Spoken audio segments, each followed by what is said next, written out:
चीन को जिसका डर था आखिर वही हुआ। भारत ने मालाबार सैन्य अभ्यास के लिए आखिरकार ऑस्ट्रेलिया को निमंत्रण भेज दिया है। साथ ही ऑस्ट्रेलिया से भी हामी मिल चुकी है। भारत ने सोमवार को कहा कि उसने अगले महीने अमेरिका और जापान के साथ वार्षिक मालाबार नौसैनिक अभ्यास के लिए ऑस्ट्रेलिया को आमंत्रित किया है। ऐसा लगता है कि भारत ने चीन के साथ लद्दाख में अपनी सीमा पर तनावपूर्ण सैन्य गतिरोध के बाद चीन को सबक सिखाने का पूर्ण बंदोबस्त कर लिया है। वहीं भारत के इस कदम से बीजिंग का अवश्य ही आग बबूला होना तय है। चीन वार्षिक मालाबार युद्धाभ्यास के उद्देश्य को लेकर सशंकित रहता है। वो महसूस करता है कि यह युद्ध अभ्यास हिंद प्रशांत क्षेत्र में उसके प्रभाव को नियंत्रित करने के लिए किया जाता है। कुछ ही दिनों पहले जब क्वाड की बैठक हुई थी, तब चीन के विदेश मंत्री वांग यी ने क्वाड को इंडो पैसिफिक नेटो कहकर अमेरिका की आलोचना की थी।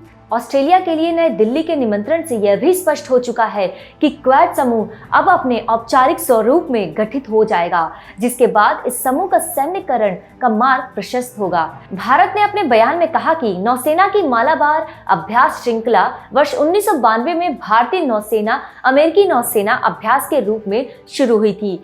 इसके बाद जापान वर्ष 2015 में शामिल हुआ था।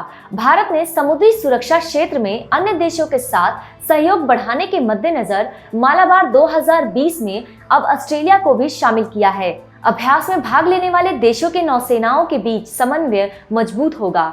मालाबार 2020 के प्रतिभागी चाहे भारत हो या ऑस्ट्रेलिया या फिर जापान ही क्यों ना हो, सभी सामूहिक रूप से स्वतंत्र, खुले और समावेशी इंडो पैसिफिक का समर्थन करते हैं। क्वाड ग्रुप के चारों देश चाहते हैं कि इंडो पैसिफिक क्षेत्र के समुद्र चीन के प्रभाव से मुक्त रहें। चीन अपनी वर्तमान समुद्री नीति में दक्षिण चीन सागर के सहारे पूरे इंडो पैसिफिक क्षेत्र को अपने कब्जे में करना चाहता है। इसलिए भारत, अमेरिका, जापान और ऑस्ट्रेलिया चीन की मंशाओं को विकराल रूप धारण करने से पहले ही नियंत्रण में लाना चाहते हैं।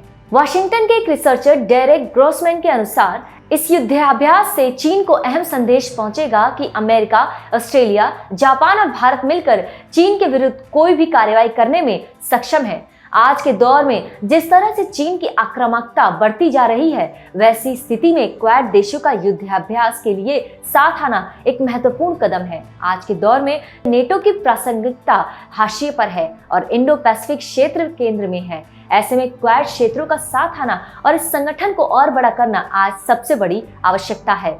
क्वाड के सैन्य संगठन न बन पाने का सबसे बड़ा रोड़ा इन देशों के किसी प्रकार का सैन्य अभ्यास का ना होना था। अब मालाबार युद्धाभ्यास में ऑस्ट्रेलिया भी अमेरिका, भारत और जापान के साथ शामिल होने जा रहा है। यानी इस संगठन के मिलिट्री अलायंस बनने में देर नहीं है। अगर ऐसा होता है तो यह नेटो के बाद सबसे महत्वपूर्ण सैन्य संगठन होगा। आज के दौर में चीन सबसे बड़ी चुनौती है। चीन लगातार बॉर्डर तथा साउथ चाइना सी में विस्तारवादी नीति से अपनी मनमानी कर रहा है। इससे पूरे इंडो पैसिफिक क्षेत्र में भूचाल आया है। मलेशिया, मालदीव, इंडोनेशिया और फिलीपींस सभी देश चीन के बढ़ते कदम से परेशान हैं।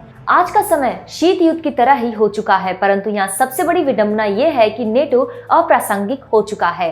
क्वाड का महत्व बढ़ता जा रहा है। अभी तक क्वाड एक संवाद का मंच बना हुआ था, लेकिन ऑस्ट्रेलिया के मालाबार युद्धाभ्यास में शामिल होने से इसके स्वरूप में बदलाव के स्पष्ट संकेत मिल रहे हैं। इन चारों देशों की भौगोलिक स्थिति इस प्रकार से है कि चीन का बचना नामुमकिन हो जाएगा। अगर चीन के बढ़ते प्रभाव को रोकना है तो आज के समय की सबसे बड़ी आवश्यकता क्वाड के सैन्यकरण की है।